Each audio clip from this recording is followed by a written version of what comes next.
Hello बच्चों, स्वागत है आप सभी का आज की इस न्यू वीडियो में। तो बच्चों, इस वीडियो में हम 11th क्लास की केमिस्ट्री का एक इम्पोर्टेंट टॉपिक सीखेंगे जिसका नाम है पाउली का नियम। ये टॉपिक आपका काफ़ी इम्पोर्टेंट है जो कि एग्ज़ाम में पूछा जाता है। तो चलिए वीडियो को स्टार्ट करते हैं। इस नियम का प्रतिपादन पाउली नामक वैज्ञानिक ने किया। इनके अनुसार किसी परमाणु में उपस्थित 2 इलेक्ट्रॉनों के लिए चारों क्वांटम संख्याओं के मान समान नहीं हो सकते।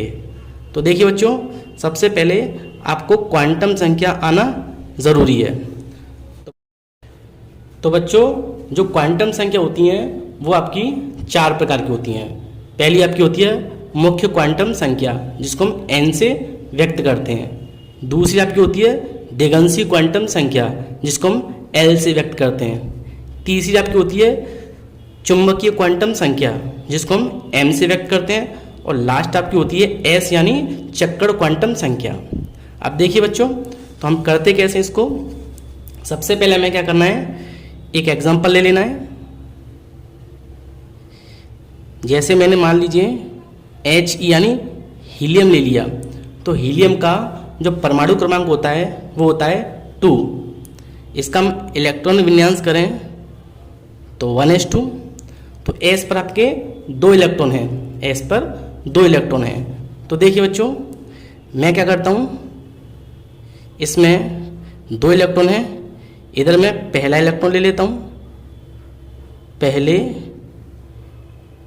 इलेक्ट्रॉन के लिए, पहले इलेक्ट्रॉन के लिए, और इधर मैं दूसरा इलेक्ट्रॉन ले लेता हूँ, दूसरे इलेक्ट्रॉन के लिए। इसमें 2 इलेक्ट्रॉन हैं s पर, ठीक है। एक इलेक्ट्रॉन में इधर ले लिया, एक इधर। अब देखिए जो पहला इलेक्ट्रॉन है उसको हम सॉल्व करें तो सबसे पहले देखिए हमें इसमें n, l, m और s इन तीनों का मान निकालना है, ठीक है।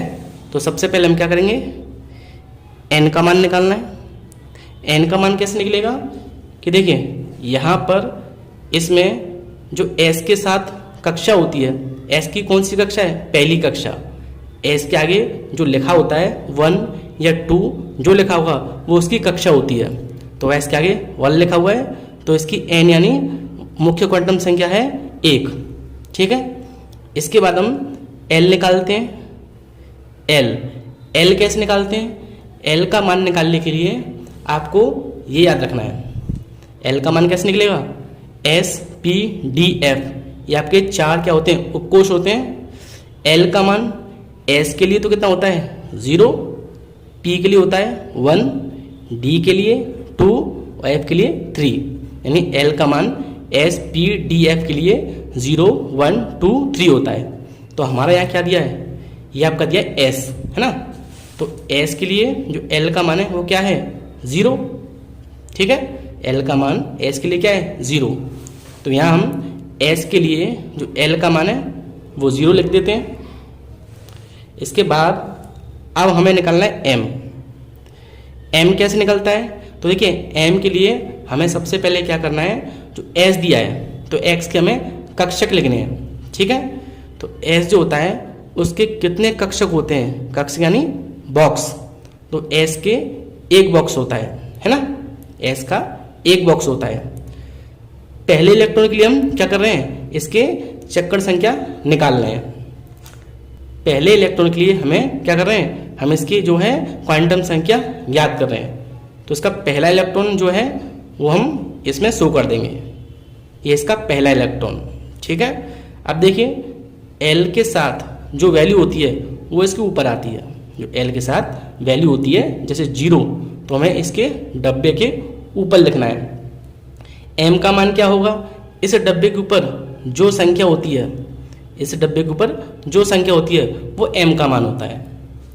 इसके बाद हमें s निकालना है, s यानी चक्कर क्वांटम संख्या।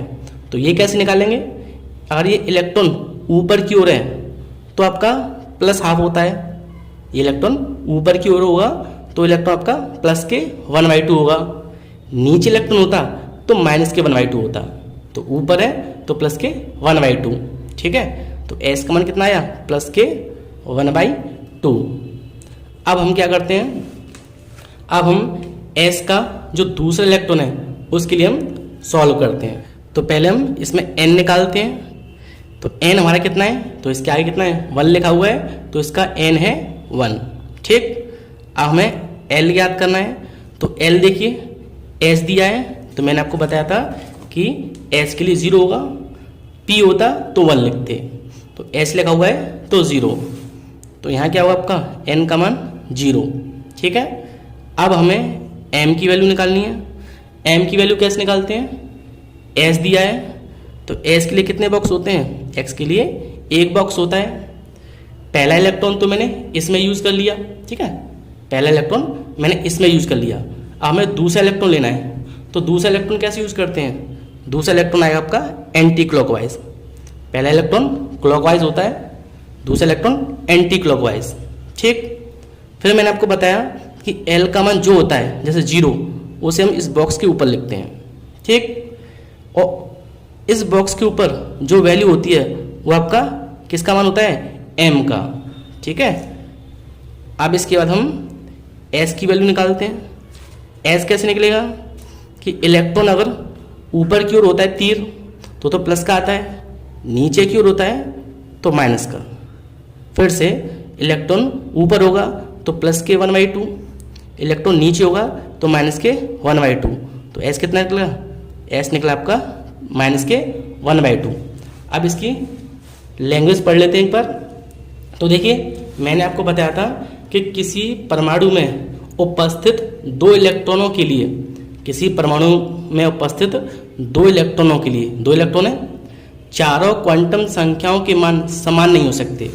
तो देखिए ये पहला इलेक्ट्रॉन है, ये दूसरा। पहले इलेक्ट्रॉन में देखें हम तो चारों क्वांटम संख्या जो निकली हैं ये, और दूसरे में देखें तो ये 4 क्वांटम संख्या निकली हैं, है ना।